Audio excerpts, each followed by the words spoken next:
దివంగత డి శ్రీనివాస్ తనకు రాజకీయ గురువని ఆయన మరణం దురదృష్టకరమని చెప్పారు PCC chief Mahesh Kumar Goud. DS ఆశయాలకు అనుగుణంగా రాష్ట్రంలో బీసీలకు అధిక ప్రాధాన్యత ఇస్తున్నామని చెప్పారు. 17 డీసీసీ పదవులను బీసీలకు ఇచ్చామన్నారు. బీసీలకు 42% రిజర్వేషన్లు ఇవ్వాలన్న కాంగ్రెస్ సంకల్పం దేశ చరిత్రలో నిలిచిపోతుందన్నారు. బీసీ కులాలన్నీ ఏకతాటిపైకి రావాలని పిలుపునిచ్చారు. నిజామాబాద్ జిల్లా మున్నూరు కాపు సంఘం ప్రమాణ స్వీకారానికి ముఖ్య అతిథిగా పాల్గొన్నారు పీసీసీ చీఫ్. డి సంజయ్ జిల్లా సంఘం అధ్యక్షులుగా ప్రమాణం చేశారు. మున్నూరు కాపుల అభివృద్ధికి సర్కారు కృషి చేస్తోందని చెప్పారు.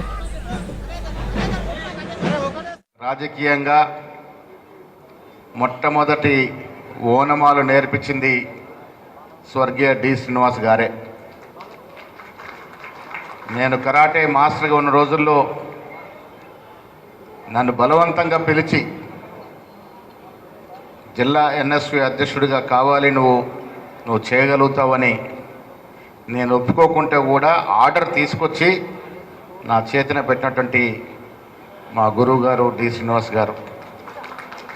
మా మిత్రుడు గడు గంగాధర్ ఇక్కడ ఉన్నారు, తయారీబిన్ అమ్దాన్ గారు ఉన్నారు. ఆ రోజున పరిస్థితి ఆయన 83లో పోటీ చేసినప్పుడు ఓడిపోయిన తర్వాత ఒక యాక్టివ్ లీడర్గా నిజామాబాద్లో చలామణి అవుతున్నప్పుడు మేమందరం కూడా వారితో పాటు బాసటగా ఉన్నటువంటి పరిస్థితి. ఇంత తొందరగా వారిని భగవంతుడు తీసుకెళ్తారు అనుకోలేదు. డి శ్రీనివాస్ మరణం అందరికీ ఆశ్చర్యమే.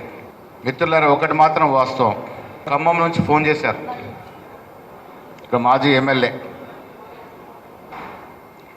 నేను డీసీసీ అధ్యక్షుల కమిటీ చూశాను. 17 మంది బీసీలు ఉన్నారు 36లో. మీరు డి శ్రీనివాస్ నిజమైన శిష్యుడు అనిపించుకున్నారనే మాట చెప్పినారు. అంటే బీసీల పట్ల వారికి ఉన్నటువంటి కమిట్మెంట్, తాను నవ్వక ఎవరు నొప్పియక బీసీల కోసం కార్యక్రమాలు చేసుకుంటూ పోయినాడు. ఆనాడు మున్నూరు కాపు కులంలో పుట్టి నిజామాబాద్ అధ్యక్ష పదవులు ఉండి కూడా రాష్ట్ర వ్యాప్తంగా తీసుకున్నప్పుడు బీసీల ఐక్యత కోసం, బీసీల అభ్యున్నతి కోసం పాటుపడినటువంటి నాయకుడు డి శ్రీనివాస్ గారు. ఈ ప్రమాణ స్వీకార కార్యక్రమం కోసం వేచి ఉండి మా నాన్నగారి మీద ఉన్నటువంటి అభిమానానికి, నా మీద ఉన్నటువంటి ప్రేమను మీరు ఇంత గొప్పగా చూపించినందుకు పేరున మీ అందరికీ ధన్యవాదాలు తెలియజేసుకుంటున్నా. చాలా పక్క జిల్లాల నుండి, ఈ జిల్లాల నుంచి, మారుమూల గ్రామాల నుండి పెద్ద ఎత్తున తరలివచ్చినటువంటి మున్నూరు కాపు సోదరులకు, సోదరిమణులకు, కులాలకు, మతాలకు అతీతంగా కూడా నాకు ప్రేమ చూపించినటువంటి నా యూత్ సభ్యులకు అందరికీ కూడా నేను పేరు పేరున ధన్యవాదాలు తెలియజేసుకుంటున్నాను.